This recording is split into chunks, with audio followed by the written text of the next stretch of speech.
Hello everyone. Hi, I am Khoma. This is my new YouTube channel. আজকাল সবাই blogging করছে, সবাই video বানাচ্ছে, অনেক কিছু করছে, ভিডিওর দ্বারা অনেক উন্নতিও করছে। তা ভাবলাম আমিও কিছু বানাই। আমার চ্যানেলটা খোলার একটা উদ্দেশ্য যে আজকাল আমরা সব কিছু ফটো করি, ফটো তুলি, ক্যামেরা করি, সব ফটোতেই থেকে যায়, সেগুলো বের হয় না। তো ভাবলাম আমিও একটা ইউটিউব চ্যানেল বানাই, যেখানে থেকে যাবে আমার স্মৃতিগুলো, আমার ছেলে মেয়ের স্মৃতিগুলো। একটা সময় আসবে যে সবাই সবার কাজে ব্যস্ত হয়ে যাবে, ছেলে মেয়ে বড় বড় হয়ে যাবে, বিয়ে দিয়ে দেবো, হয়তো বাইরে চলে যাবে, তখন আমরা অল্প হয়তো ফ্রি হয়ে যাব। তখন আজকের দিনে আমি কি করেছি তখন বসে বসে আমি দেখব, তখন আমি সময় কাটাবো, আমার ছেলে মেয়ের স্মৃতিগুলো থেকে যাবে।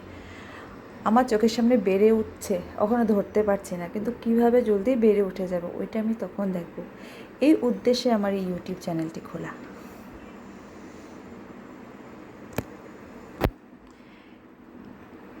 আজকে ভিডিও করতে করতে অনেক কিছু বুঝতে পারলাম যে একটা ভিডিও অন করে কাজ করাটাও কিন্তু কোনো ধামালি কথা না।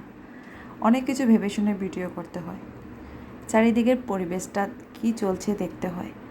আজকে আমি ভয়েস কভার দিচ্ছি কারণ আমি অরিজিনালটা দিতে পারছি না, চারিদিকে চেঁচামেচি, বাচ্চার ঘর, তাই আমি দিতে পারছি না।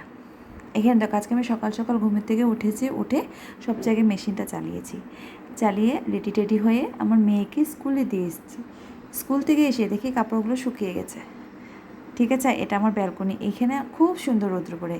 এই ওয়াশিং মেশিনে কাপড় ধোয়ার কমসে কম 20 মিনিটসের ভিতরে কাপড় শুকিয়ে পড়ে বিস্কিট হয়ে যায়। হ্যাঁ, চা দিয়ে খাওয়ার বিস্কিট না, কিন্তু কাপড়গুলি সুন্দর শুকিয়ে যায়, ভালো লাগে, মচমচা থাকে। এই দেখো, এটা হলো আমার ছোট ছেলে, একদম দুষ্টুর হাড্ডি। আমি এদিকে জিনিসগুলি বের করে রুমটাকে গুছাবার চেষ্টা করছি, ওইখানে নিচ্ছে আর আনছে। ওর হলো একটা ফেভারিট চেয়ার, এই চেয়ারে বসে বসে সব কিছু করবে। মেশিন থেকে কাপড়গুলি বের করে দেখি কোথায় শুকোতে দেওয়া যায়। এই ছোটো বেলকনিটা তো সব কিছু দেওয়া যায় না, তাই আরেকটা বেলকনি আছে, ওখানে কাপড়গুলো দিয়ে এসেছি। এই দেখ, এখন বাজে সকাল 9:30।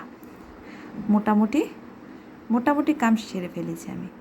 আমার ঘরে সবচেয়ে খারাপ অবস্থা থাকে আমার পাকাটা, ফ্লোরটা, হয়তো স্টার্টিংয়ে দেখিয়েছি আমি, সব জিনিস ফ্লোরে থাকে। আমার রুম ক্লিন করাই মানে আমার ফ্লোরটাকে ক্লিন করা, জায়গার জিনিস জায়গাতে রাখা। আমার ঘরটা বেশির চেয়ে বেশি 15 থেকে 20 মিনিটস ক্লিন থাকে, পরে আবার জায়গায় চলে আসে। উনি হলেন আমার শাশুড়ি মা, উনিও কাউয়ের সাথে কথা বলছেন, কি বলছেন আমি জানি না। রুম ক্লিন করেছি, কিন্তু আমি বেডে বেডশিট পাতিনি, কারণ আজকে আমার ছেলে এখানে শুশু করে দিয়েছে, তাই বেডশিটটা আমি ধুইতে দিয়ে দিয়েছি। শুশু টুসু করে, ওর বলছে মা আমার ক্ষুধু পেয়েছে। সকালে বললাম ব্রেকফাস্ট খা, ও কি চুজ করেছে ব্যানানা। ওকে আমরা মাঙ্কি বয় বলি, কোনো ব্যানানা খেতে খুব পছন্দ করে। আবার খেতে খেতে কিছু লাগে, মানে আজকাল টিভি লাগে, ওর খুব একটা মোবাইল অ্যাডিক্টেড না, যেহেতু আজকালের বাচ্চারা খুব মোবাইল দেখে, ও দেখে কিন্তু অত না। টিভিটা চালিয়ে রেখে দিয়ে সারাদিন ও টিভিতেই ব্যস্ত থাকে। এখানে ওর অ্যাক্টিভিটি চলছে, আর এখানে যে দুপুর হয়ে গেছে, আমার মেয়ে স্কুল থেকে চলে এসেছি, বললাম বাবা আমি চলো ভিডিওস বানাচ্ছি, চলো আমরা ভিডিও বানাই, কিন্তু ও চ্যালেঞ্জ করতে চাইছে না, কারণ ও খেতে পারে না। আজকে আমার মেনুতে ছিল খুব সামান্য। আমার ভিডিওটা আজকে এতটুকুই রাখছি, যদি আপনাদের ভালো লাগে দেখবেন, আর আমার চ্যানেলটাকে একটু সাবস্ক্রাইব করে দেবেন। বাই, আবার দেখা হবে একটা নতুন ভিডিও নিয়ে, হয়তো ব্লগ ভিডিও না, অন্য ভিডিও হতে পারে। Bye bye everyone.